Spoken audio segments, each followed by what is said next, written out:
Hello, everyone. Welcome to Satsang for tonight. We're going to talk about Nisargadatta as we always do. I just noticed that Yoon Ju's in. Hello. Got to make sure I got to welcome her. She was last time I saw her in LA, she was our passport to everything good. So I want to make sure I stay on good terms with her. And anyway, so tonight we're going to talk about a couple of things, which are it's really interesting. I picked two chapters that one of them out of Ramesh and one of them out of I Am That. And you probably would wonder the title of the second chapter is a standpoint for reading the Gita. But I thought it was a really neat how he worked with that. So that'll be at the back end of today. So so as usual, we're gonna run into Nisargadatta, and he's gonna probably go right down the same path that he normally does in the very beginning. Notice it's really interesting that a lot of the questioners, when they ask the question, they get lost right off the bat. And so he kind of dives into the water, and then you'll see how that works. So this is the questioner, chapter 31. He says, as I look at you, you seem to be a poor man with very limited means, facing all the problems of poverty and old age, much, much like everybody else. And Maharaj says immediately, were I rich, what difference would it make? I am what I am. What else can I be? I am neither rich nor poor. I am myself.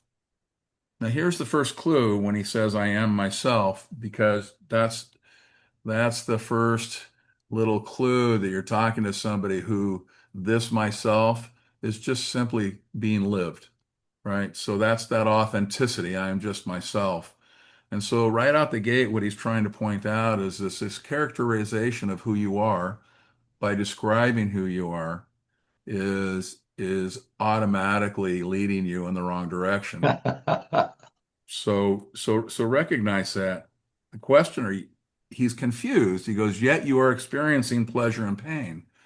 If you're experiencing pleasure and pain based on this questioner's point of view, you must be able to be described in terms of being poor or limited means or facing poverty or whatever.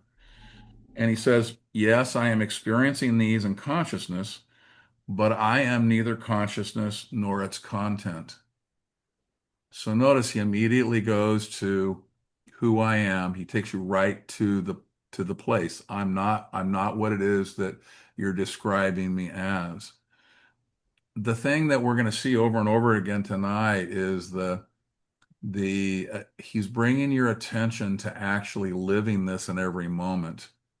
Because what we do is we come to a really beautiful situation like this, and we pull in all of what we hear, right? But then we lock that into our special spot called the box that I open when we're having a spiritual discussion or satsang, and then we go live our life in a very unconscious way, the way we always have. And by creating that particular dichotomy, right, you're basically leaving yourself in a position where the discovery of what it is he's talking about simply isn't going to be made. And that's because who you are lives in every single moment, right? So if you're unconscious about who you are right now, then that unconscious, that unawareness is going to be what you're in essence practicing, right? So, and he'll talk about that in a minute. He says, you say in our real being that we are equal. This is the questioner. How is that when my experience is so different from yours? Right? Again, he comes back. My actual experience is not different. Right? He says, it's my evaluation and attitude that differ. I see the same thing in the world as you do, but not in the same way. So this is where we start to trot in. There's nothing mysterious about it. Everybody sees the world through the idea he has of himself, right? So I'm always talking about story. So what happens in what we're working with is to change the story. It's later becomes called, in his later years, he referred to this as a living understanding. And then Ramesh picked up that term. So a living understanding, in essence, is a story. It's this, that's why I use the word story. A lot of times you hear non-dualists use the word concept. And I don't like concept much because when you say concept, it feels like something that's kind of boxed and it doesn't have a lot of life to it. But when you use the term story, story is a very alive thing, right? And you live a story. And that's what he's talking about. You live an understanding. So the first thing is to relocate your understanding, right? Begin living that understanding, and then you see what opens up behind that. Now, some people think it's the opposite. They would say, well, wait a minute, aren't you just simply re-identifying from one story to another story, right? And the answer to that is yes. And then the question is what happens in consciousness during the process of that re-identification, right? So that's what he's after, that and that happens in every day and in every moment, that re-identification. He says, as you think yourself to be, so you think the world to be. If you imagine yourself separate from the world will appear separate from you, and you will experience desire and fear. I do not see the world as separate from me, so there is nothing for me to desire or fear. So that's what happens. So in the re-identification of a world in which you are not separate from everybody else, then consciousness has its opportunity to do its work. Maharaj, So Alan, so then that's the story you're living. That's correct. that story that I am not separate from the world. If you practice living that story, then you see what happens. That's correct. Yeah. That's exactly correct. So, and you'll see that's what he's after here. Now, part of the problem you have with these is that you need to do this deeper dive, because when you just simply read this through, you may not pick up that that's what he's even talking about, because he's very succinct in what he has to say, and certainly in his early years. Michael and I were actually exchanging some emails, and Ron and I talked about this, about how Nisargadatta seemed to really expand and go much deeper as he got later in his satsangs. I think part of that was he learned that his succinct style wasn't necessarily delivering a complete story, something people could get their arms around, and it adjusted over time. So his later stuff has a lot more of this kind of piece by piece detail in it. So what we're doing here, a lot of times, it's in here. It's just that sometimes you have to drop it in there. So what you're saying is exactly right. And so the questioner then says, now notice what happens in this world of enlightenment is that seekers always see themselves as different from those that they are um, putting themselves with in order to learn. So, so that was the first thing in the beginning. Remember, he's going, well, wait a minute, you're experiencing plain and pet. He was looking for a way to say, you're different than I am. And it's that difference that makes awakening an occurrence in your life.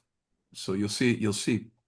So watch that again, watch that in yourself. Do you in yourself make that kind of assumption? Because making the assumption that somehow or another that a seeker is different from an awakened human being, right? That boundary line is one that you set in cement, and then you can't cross it, Mm. right? So bondage is almost always a function of creating a concept or a story by which you're limited and you can't cross over.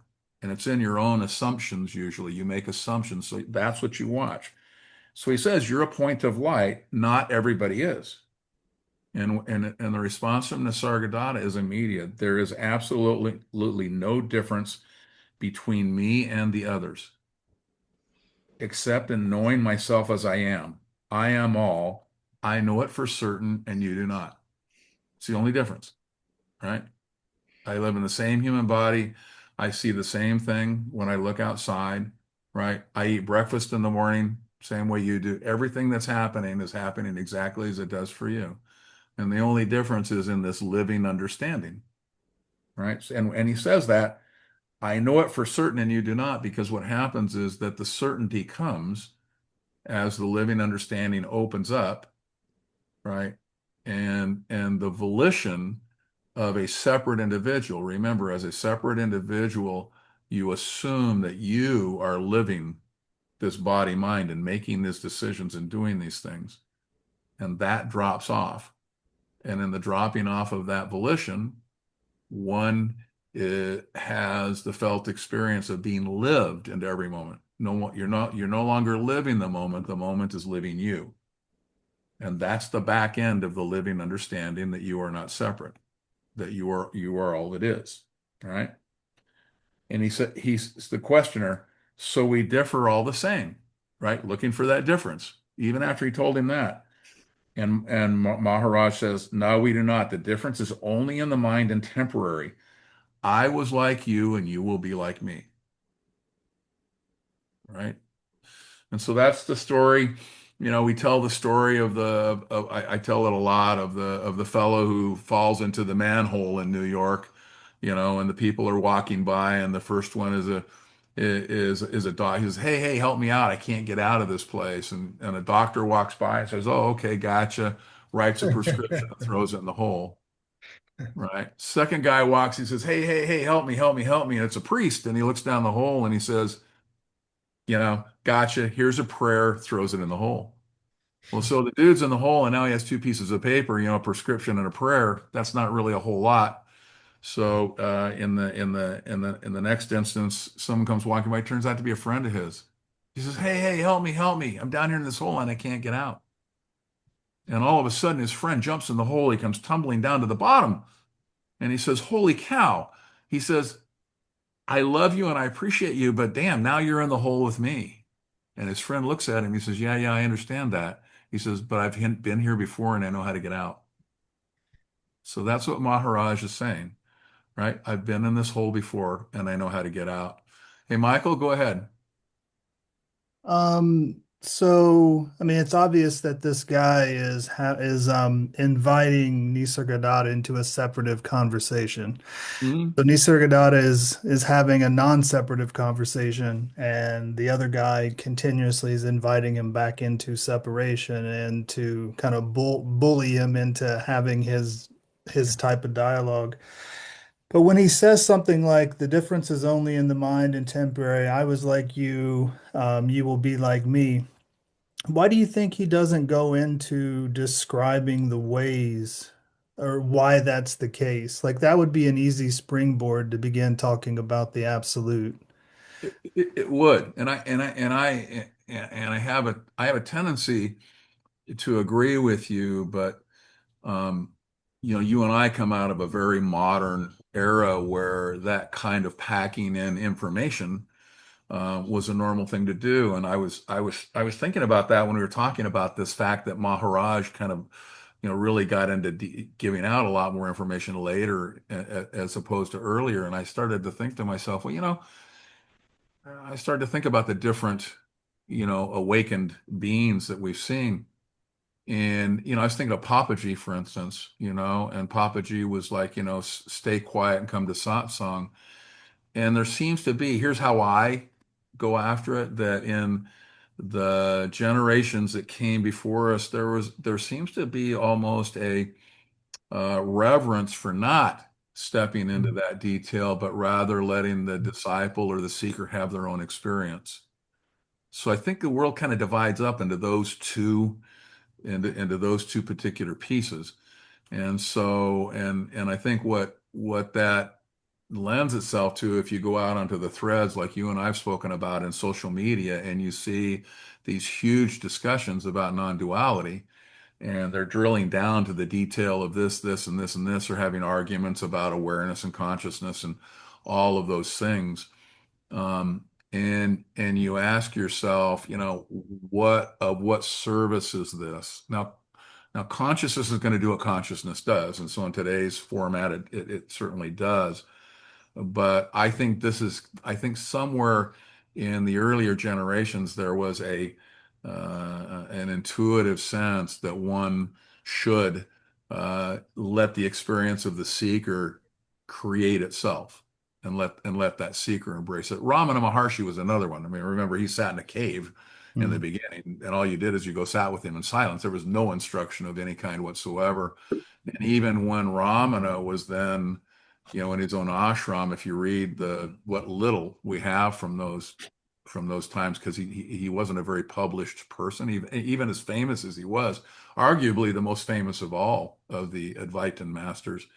But he didn't really say a lot, and so I think that that's what we might be running into, this kind of generational difference. That's what I'm thinking is the reality, because my instinct is to do exactly as you say, is to start a drill down and to Mm. say, well, okay, here's what what you're doing here. Right. It could be a number of any things. One of them is you've got this separation thing going on, which you seem to feel like you need to carry. And or we talked about it last time, the one of the things that seekers do is demand the right to seek in the way that they want to seek, even after they onboard the material from an awakened master.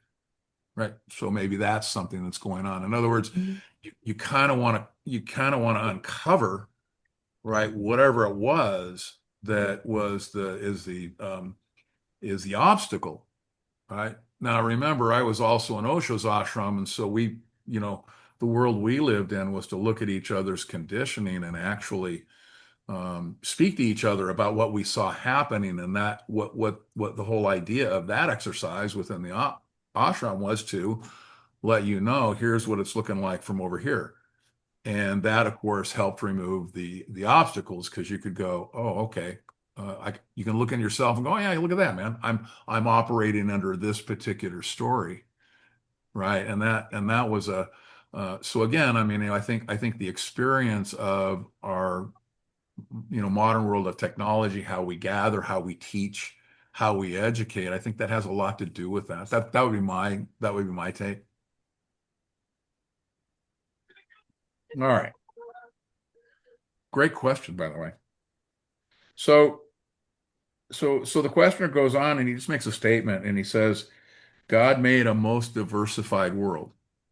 And Maharaj says, well, the diversity is in you only.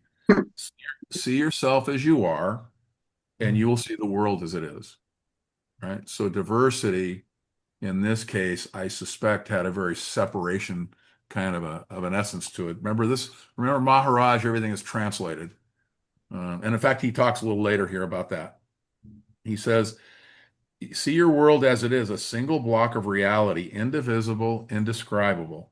Your own creative power projects upon it a picture, and all your questions refer to the picture. Right? So when you're in separation and you project a separate picture, then you ask questions about the picture of separation. Right? And that's the bondage or the circular experience that you're in.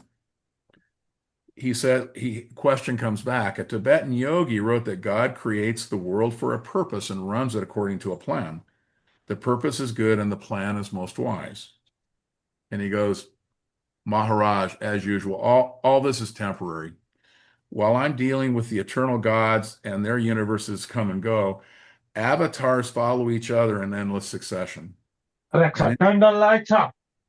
and in the end, we were back at the source. I talk of only the timeless source of all the gods with all of their universes, past and present. And so what he's doing is saying, when you when you hear what people are talking about, ask yourself, is this a pointer at what's in manifestation, right? Because when you start to talk about purposes and filling purposes and plans, that's all a creation of the human mind, right? That's what that is. And there are certainly some teachers that are going to lean into that, right? So what he's saying is that all of those teachers come and go, but in the end, the same issue is always still present, which is, who are you, right? So you're still at the source. So if the movement isn't into the source, then what it's into is a whole bunch of religious theory or story, if you will. So So that's what he's after. Question. Um, do you know them all? Do you remember them? Which is kind of a funny question. Do you remember all these avatars that came and went? And he goes, when a few boys stage a play for fun, what is there to see and to remember? Great answer, right? Okay. Then he goes on and he says, why is half humanity male and half female? Right? So he goes, for their happiness. The impersonal becomes the personal for the sake of happiness and relationship. By the grace of my guru, I can look with equal eye on the impersonal as well as the personal.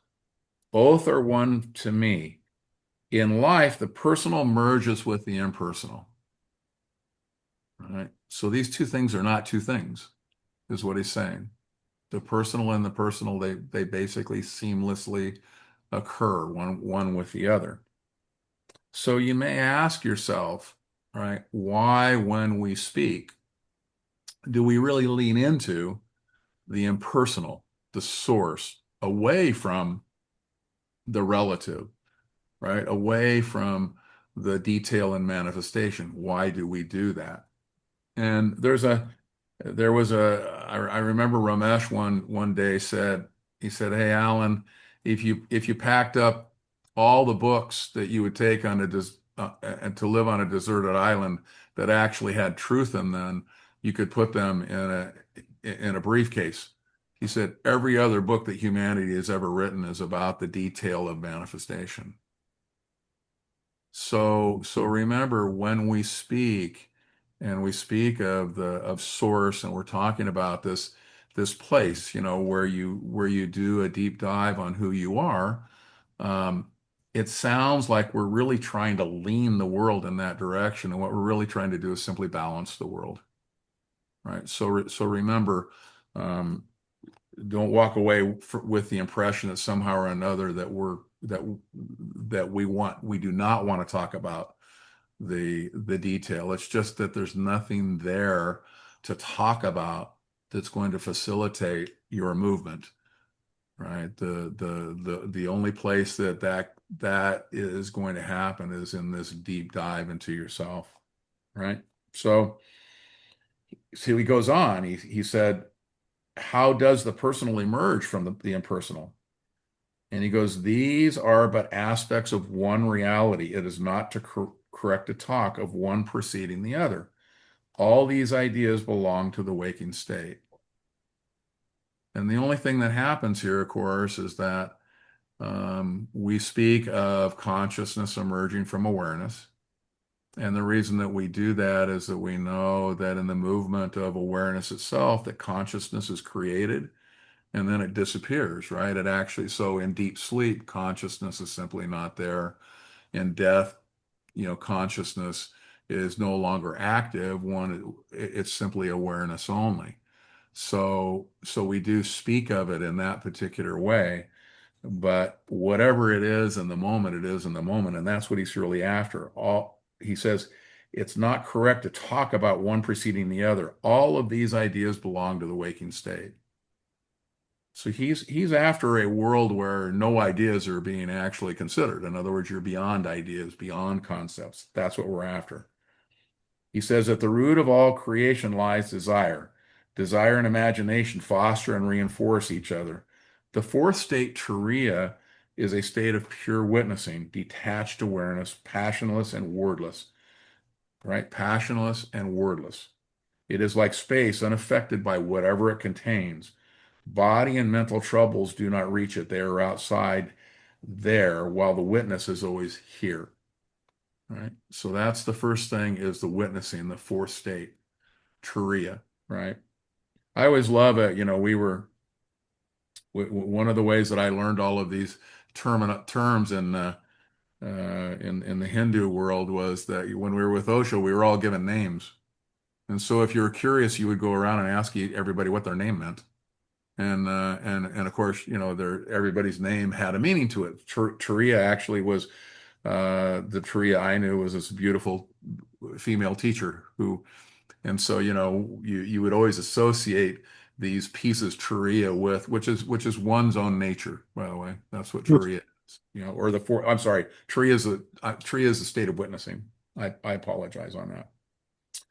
So the questioner goes on to say, well, what is real, the subjective or the objective? I'm inclined to believe that the objective universe is the real one, and my subjective psyche is changeful and transient.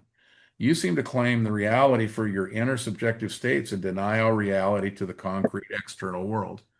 That's the piece I was talking to before. Remember, it seems like he's leaning in that direction. He's balancing. He says both the subjective and objective are changeful and transient. There's nothing real about them, right? It's the whole package. Find the permanent in the fleeting, the one constant factor in every experience. So he goes on to say, what is this constant factor? Now he says, my giving it various names and pointing it out to you in many ways will not help you much unless you have the capacity to see. A dim-sighted man will not see the parrot on the branch of a tree, however much you prompt him to look. At best, he will see your pointed finger. Right. Now, you guys know the famous Buddha saying, when Buddha pointed at the moon, and then he would say, "Don't look at my finger, look at the moon." Right? Look at what I'm pointing to, not the pointer. First, purify your vision, learn to see instead of staring, and you will perceive the parrot. Also, you must be eager to see. You need both clarity and earnestness for self-knowledge. You need maturity of heart and mind, which comes through the earnest application in daily life of whatever little you have understood. Right. So here's this daily life. Don't put it in the category of that's my satsang stuff and this is real life when I get in my car and drive out on the freeway. No, driving on the freeway is satsang. Right. Going down Oceanside Boulevard, that's satsang. So it's whatever little you have, apply it in every moment. There's no such thing as compromise in yoga. No, I totally love that. I love that he says, whatever little you understand, Yeah, apply it. apply Yeah, it. right. Yeah, that kind Alan, of gets. Go ahead. yeah, Nisargadatta, he's driving me crazy in this one because um like he asks how the personal emerges from the impersonal, Yep. and Nisargadatta mentions one reality, which is the absolute. I mean, we could Yep. call it that. And then there's another question, and rather than staying with the absolute, he goes to the witness, which Yep. is like quote unquote after the absolute. It's still an embedded perspective that is observing objects. So the absolute is kind of behind the witness, if you will. So now he's kind of mentioned the absolute, he's kind of mentioned this witness, and then he mentions some sort of constant factor, which is again the absolute. And then the Correct. guy asks him what the constant factor is, and rather than answering him, he just says, "You're not ready." So then this is like I'm not under like why do you think he would go to "you're not ready" rather than actually answering what the constant factor is? Because he's not ready. There's always But that. who's to say? Him. Yeah, well, I'm just saying that in teaching, I think there's always this, consciousness in essence is living itself. And so that's where a lot of times you see the prescription. Someone wants, what we like to do is post a meme from somebody and go, well, here you go. And so the idea of universality is always unquestioned, if you will. Right. So of course, that's great, except for not everybody is in exactly the same position to onboard whatever it is in that meme. And so it's funny when you say that because where I've experienced more of that personally. I wasn't around for Nisargadatta, and Ramesh was much more um, step by step than Nisargadatta was. There's no doubt about that. That was his nature. But if you wanted to take a left-hand turn in the middle of a satsang or an explanation, Osho was a really great place to hang around, right? Because in one moment he'd be here and whatever would trigger a further response, he'd completely move off of whatever that subject was in order to engage. with whoever the questioner was. And so I suspect that's why it doesn't drive me as crazy, because I agree with he certainly is jumping around in terms of these as you and I would hold that conceptually, clearly, right? So let's see if I can get back here. So here he goes. Same questioner. He says, I approve of austerity, but in practice, I am all for luxury. The habit of chasing pleasure and shunning pain is so ingrained that all of my good intentions, quite alive on the level of theory, so that's what we've been talking about, finds no roots in my day-to-day life. To tell me that I am not honest does not help me, for I just do not know how to make myself honest. And I kind of, when I hear this question, I kind of feel like that's the part where he said, the earnest application in your daily life of whatever little you may have understood. I think somehow or another he's starting to get that this questioner really probably isn't there for a lot of what he said relative to the absolute, right? And so Maharaj says, well, you're neither honest or dishonest. Giving names to mental state is good only for expressing your approval or disapproval. The problem is not yours, it's your mind's only. Begin by disassociating yourself from your mind. Now that's the very first beginning thing that you would tell anybody, right? So now he's gone all the way down to the very beginning. Resolutely, again, in every moment, resolutely remind yourself that you are not the mind and its problems are not yours. He says, I may go on telling myself I'm not the mind, I'm not concerned with its problems, but the mind remains and its problems remain just as they were. Now, please do not tell me that I'm not earnest enough and I should be more earnest. I know that and admit it and only ask you, how is it done? And Maharaj says, great. At least you are asking, right? Good enough for a start. So here we are all the way, what, two-thirds or three-quarters of the way through this conversation, and Maharaj has found where we need to start. So, you know, he says, go on pondering and wondering and be anxious to find a way. Be conscious of yourself. Watch your mind, give it full attention. Don't look for quick results, and there be none within your noticing. Unknown to you, your psyche will undergo a change. Right? So he's just saying and that is how the disassociation, at least that was the experience in the early days, is that when you do that disassociation, that all of a sudden it starts to make sense, right? But you didn't really notice why or how that occurred. It just starts to do that. He says there will be more clarity in your thinking, charity in your feeling, purity in your behavior. You need not to aim at these. You will witness the change all the same. For what you are now is a result of inattention, and what you will become will be the fruit of attention. Right? So in this one, what he's really he's after it again and again and again, which is always and forever in this moment, pay attention. Right? Don't create categories. It's like, okay, man, I get a whole day and I don't have to think about anything spiritual. Can't wait. Right? So that's what he's trying to explain to you is not the way to go. And the question is, why should mere attention make all the difference? He says, so far your life was dark and restless. Attention, alertness, awareness, clarity, liveliness, vitality are all manifestations of integrity. And when he's talking about integrity, that's the attention he's talking about, the integrity of intention. Oneness with your true nature. It is a nature of sattva to reconcile and neutralize and rebuild the personality in accordance with the true nature of the self. Remember, we talked about a living understanding and how that rebuild would then occur, and then it would feed in to the back end, right? That the separation would fall, and what took its place would be the experience which this living understanding reflects, right? He said, Sattva is a faithful servant of self, ever attentive and obedient. And he said, and I shall come to it through mere attention. And he says, do not undervalue attention. All right.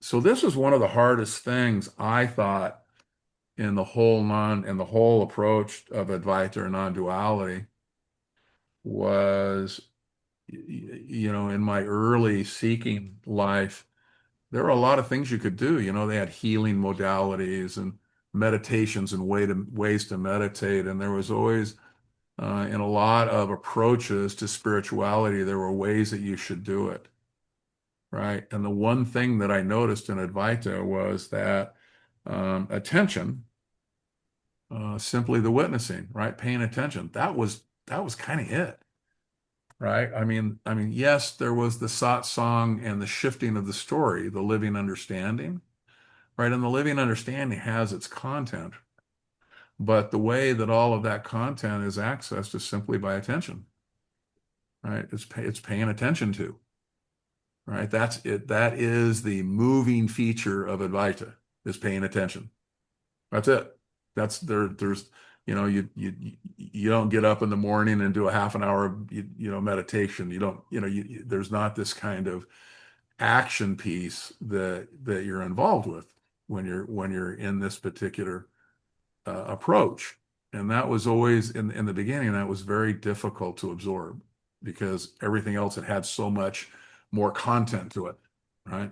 So when you compare this approach to those approaches, yeah, you're going to see that. So Well, he I'd like said, to say something if that's go okay. ahead. Um, my experiences, with free samples and samples of oneness and so forth are intermittent. And I admit Mhm. that it's nothing big. I mean, but it strikes me that how to put this, that the attention on the self feels rather neutral, you know, and that it takes you out of the action of the external world and all the things that go along with separation, and yet the world of separation is constantly playing employing for your attention, and so until it's firmly established or permanent, you're going to be going through that dance of being awake and not so awake not so awake, Yeah. and it kind of a Yeah. yo-yo thing, and but the thing that all of a sudden I see somebody's ceiling or something. Anyway, it just seems that it just takes time for it to integrate, and in the meantime, you deal with realizing that you're not experiencing the self and redirecting your attention. It's the attention wanders, you bring it back. Your attention wanders, you bring it back. And I don't know if that was helpful for anybody else, but it helped me to Well, say no, I think it is. I mean, I used to talk a lot about it. um, just the ongoings of manifestation, and you could see the conditioning happening, Yeah, right? And the thing that I used to bring attention to was what I called linguistic conditioning, right? And that's because if you think of language, what's the function of language, right? The function of language is for two body minds, right, to interchange with each other.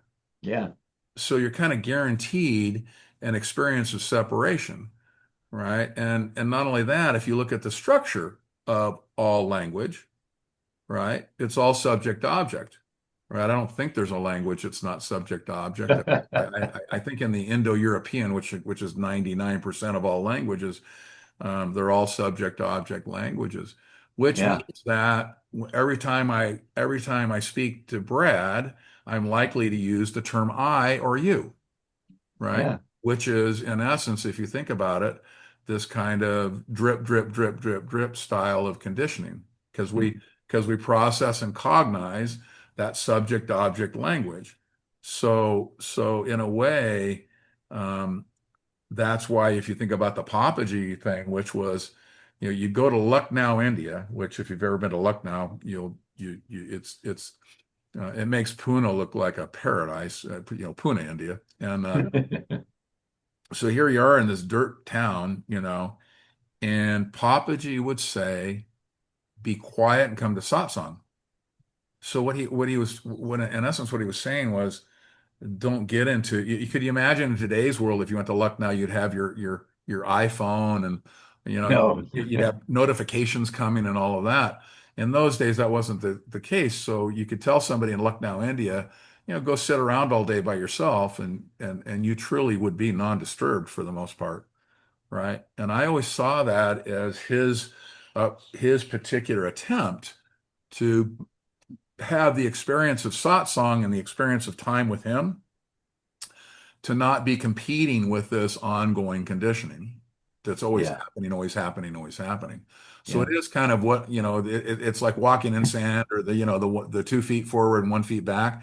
The seeking journey has that. And I think that's what you're after. That's what I took you to mean when you just mentioned. Yeah, and I do enjoy the situation where I'm, you know, experiencing oneness to whatever extent that I am, Yep. and also watching Brad do his thing. You Right. Well, know. and that's a wonderful thing. I always tell everybody. I mean, you can't pay for that entertainment. It's that good, It's great. Yeah. right?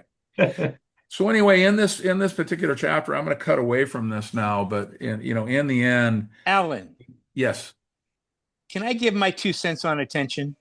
sure, So, what I have experienced attention to be is anytime I feel any tension, any kind of trigger, however subtle it may be, then my attention is directed to that internally.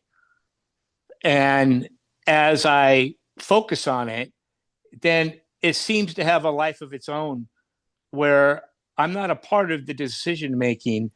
I'm just watching the movement. I'm just watching the movement. It seems like very simple these days. My only job is to be peaceful. And if for some reason I'm not 100, if I'm not totally peaceful, then there's some tension that is needs to be observed. And however high the velocity is, I just sit with it. And I have the luxury these days to spend a lot of time by myself, so I don't have to, I'm not out in the world so much.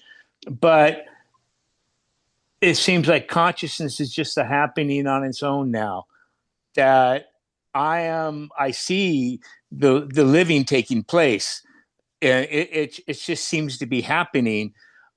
And it seems like my only job is to be peaceful. And if I know my true state is pure awareness, is permanent peace, if I'm not in a state of permanent peace, then there's something that I need to be observing internally to allow it to play itself out. yeah. And then I can see that consciousness is doing it all. It's playing me into the moment. And I just wanted to share that in case that was helpful for anybody else. Well, and I know that what happens, remember when you're working with identification, and you're moving from identification into witnessing, there comes a moment where that's happened enough that the minute that you start the watching, the minute that it occurs to you that watching is what's on tap here, you immediately start to feel the dissolution of the tension that was in that problem you were identified with. Yes. Right? And of course, the more that happens, the more it just becomes automatic that there's a movement to that place of watching. That's just and there might be some times where there's just tension. You don't have any idea why there's tension, Yep. But it seems like life is just becoming an internal experience. It's all an internal experience, and it's playing out on its own with its own terms. Mhm. And it was really hard at first because being really quiet is boring as hell. Not having something to drive for, to seek for, is incredibly boring. And I think I had a free sample one time where I was like, "Are you kidding me? This is it? This is it." Well, And I've even talked to you in the past. I mean, can't there be some sparklers? At least some sparklers. You know what I mean? To like celebrate. Because we're conditioned to think that there's just going to be this holier than thou moment, and it doesn't feel like that whatsoever. Well, I think that's why you see him go to great lengths to talk about the difference between bliss and permanent peace. Because the permanent peace that we are, the mind's done a really good job of making that boring, right? I mean, it's thrown enough parties in your lifetime that you're going, wait a minute, where's the chocolate, right? So, And I think that's the closeness that we can't see. yep. It's so close we can't see it, and then it's not fantastic. It's just it's just living moment to moment in life, and that could be really boring for others to want to like divert out of that Yeah. and get onto some Well, seeking adventure. yeah. Like I said, Ramesh used to always say the truth isn't a big seller. Yeah, yeah. So, So anyway, I just wanted to share my two thank cents you. on that. That was Okay. lovely. Okay. Thanks, Ron. Thanks, Ron. Thank you. All right, By the I'm gonna way, launch. Brad, you got great hair. I always tell Alan you got great hair. Yeah. So I just wanted to let you know that. Thanks. All right. So I'm going to launch into this chapter on the Gita now. So I think we got the essence of that last chapter. And so here you're going to find this is chapter 14 for those of you who have the Pointers book. Um, so one of the sessions, a distinguished looking lady wanted to ask a question about the Gita. And while she was framing her question in proper words, Maharaj suddenly asks her, from what standpoint do you read the Gita? Right. So notice this is going to relate back to what we've been talking about. He says, the visitor, from the standpoint that the Gita is perhaps the most important guide for the spiritual seeker. Now, Maharaj, in his normal way, he says, well, why do you give such a stupid answer? He says, of course, it is a very important guide for the spiritual seeker. It's not a book of fiction. My question is, what's the standpoint from which you read the book? Right. Another visitor jumps in and says, sir, I read it as one of the Arjunas in the world for whose benefit the Lord was gracious enough to expound the Gita. When Maharaj looked around for other answers, there was only a general murmur and confirmation of his answer. Right? So if you know the story of the Gita, you have Arjuna, who is the disciple, and the Lord Krishna, who is the guru, right? And the interplay between those two and the holding of the of life as as an awakened one is the Krishna piece, and of course Arjuna is the seeker's piece, as we would frame it. And he says, so here Maharaj says, well, why not read the Gita from the standpoint of Lord Krishna? Right. Now remember, we talked about a living understanding and adopting a living understanding. So here he's walking you right back into it. The Gita has the possibility of one taking Lord Krishna's position and having that be a living understanding. Awesome. To this suggestion, there were simultaneously two types of startled reactions from the two visitors. One was a shocked exclamation, which clearly meant that the suggestion would be tantamount to a sacrilege, right? So you've got that crowd, right? The other was one single crisp clap of hands, a reflex action, obviously denoting something like Archimedes' Eureka, right? So wow, what a great idea. Both the concerned visitors were rather embarrassed by their unwitting application and by the fact that the two reactions were the exact opposite of each other. Maharaj gave the clapper a quick look of approval and continued. He says, and this is really interesting, so watch how he walks through this, because this is really interesting to watch. Most religious books are supposed to be the spoken word of some enlightened person. However enlightened a person, he must speak on the basis of certain concepts that he finds acceptable. But the remarkable distinction of the Gita is that Lord Krishna has spoken from the standpoint that he is the source of all manifestation, right? From the standpoint not of the phenomenon, but of the noumenon, from the standpoint of the total manifestation is myself. This is the uniqueness of the Gita, right? Now, said Maharaj, consider what must have happened before any of the ancient religious texts got recorded. In every case, the enlightened person must have had thoughts which he must have put into words. and the words may not have been quite adequate to convey his exact thoughts. The master's words would have been heard by the person who recorded him, and what he recorded would surely have been according to his own understanding and interpretation.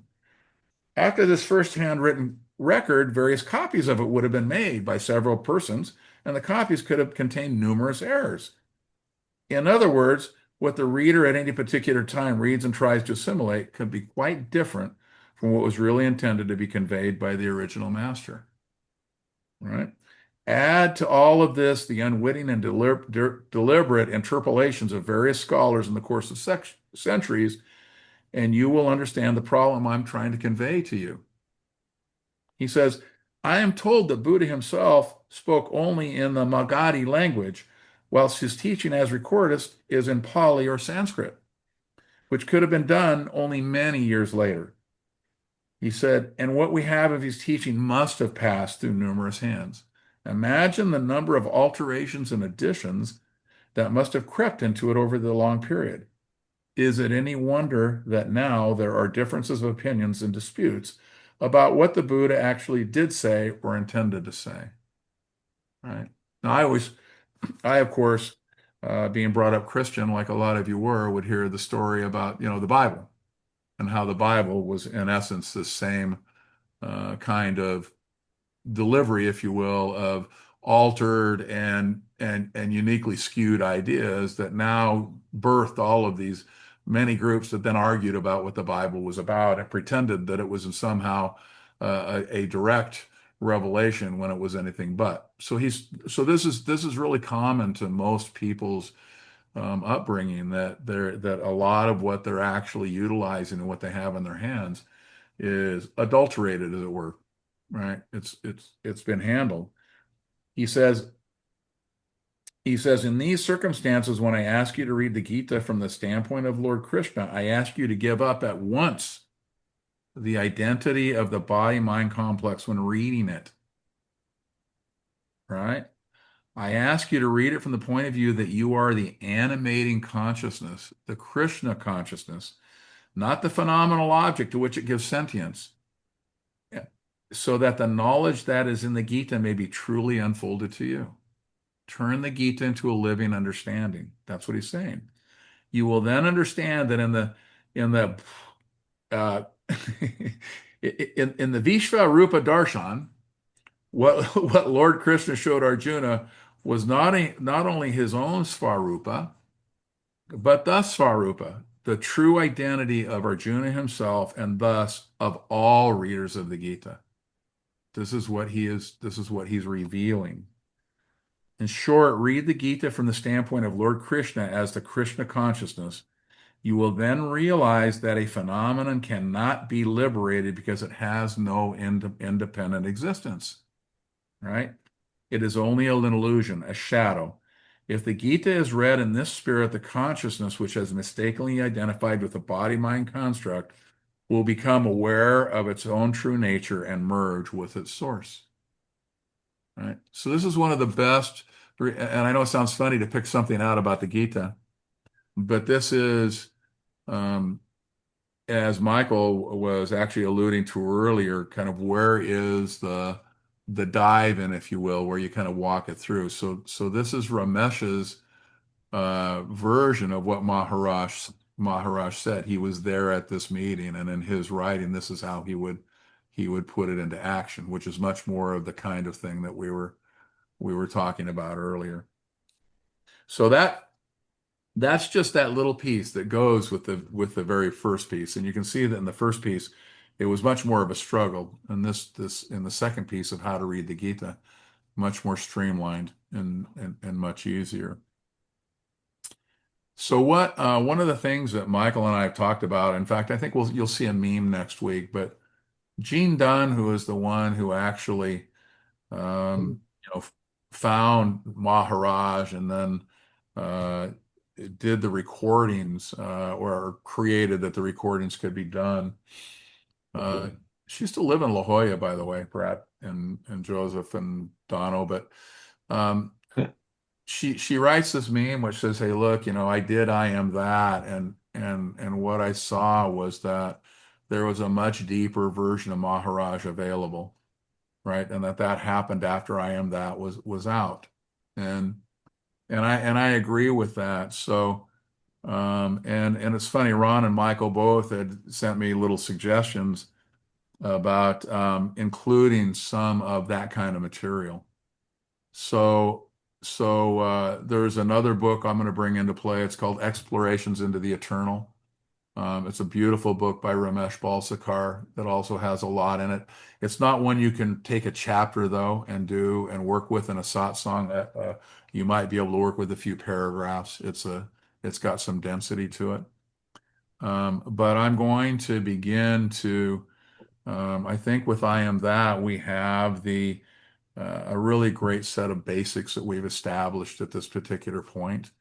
And so I want to move into the deeper pieces that Maharaj would have been teaching later in his life as he did his satsangs.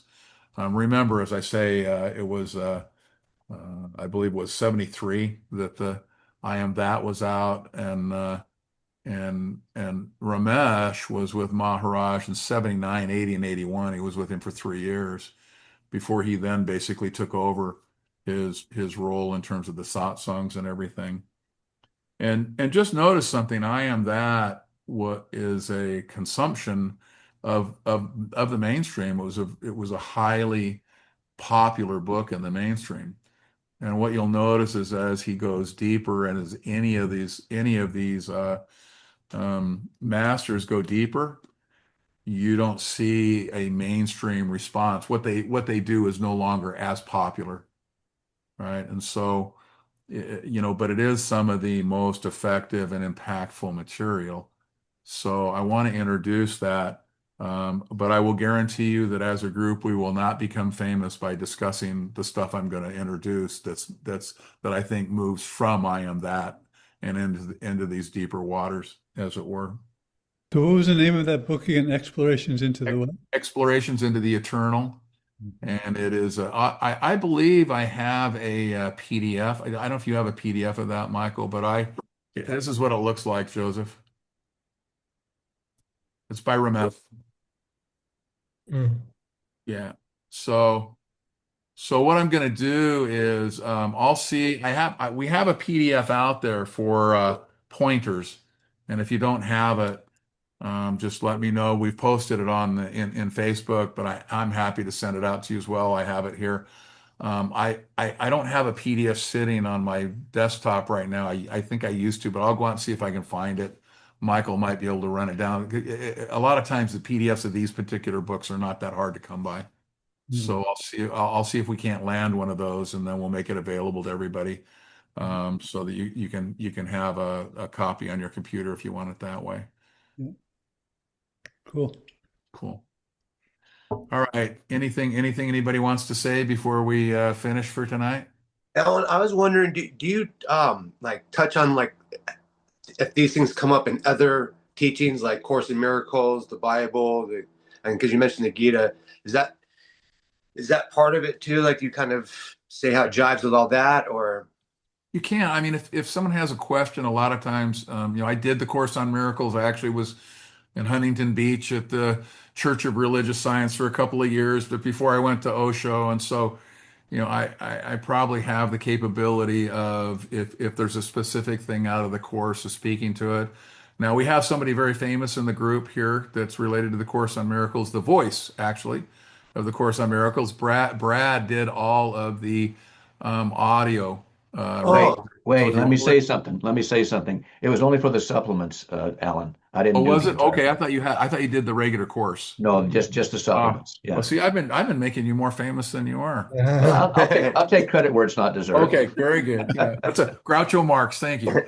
And so, um, The reason I asked is I just did the Gita again, and this time around I just saw so many things that I thought like, oh, maybe that's what Jesus was saying, and just all these things that kind of like, oh, that's what that was. Like one thing will kind of light up another one. So yeah, and remember that what happens in almost all of these traditions, which is not present, although maybe it's going to become present from what I can tell, with censorship and all the rest of it, but In a lot of the ancient societies, the kind of work that we're doing here wouldn't have been exposed to everyone, and the reason is that you were risking your life. It was seen as a power issue.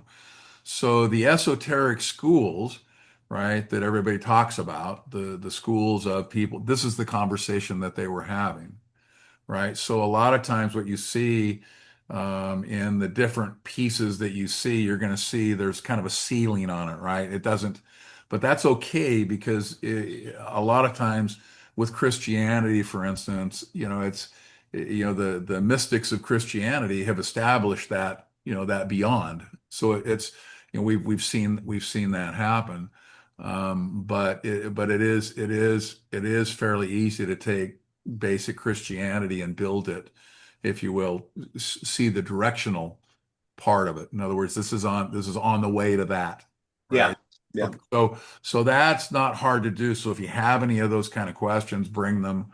I do have the luxury of having Michael here, who also has he probably has tracked different versions and different traditions than I have, but there's a lot of talent in here in terms of somebody being able to say, "Oh yeah, I know about that," or being able to Yeah. have a comment on that. So it's definitely welcome in this. That's so great. Yeah, it's not Yeah. easy to find that.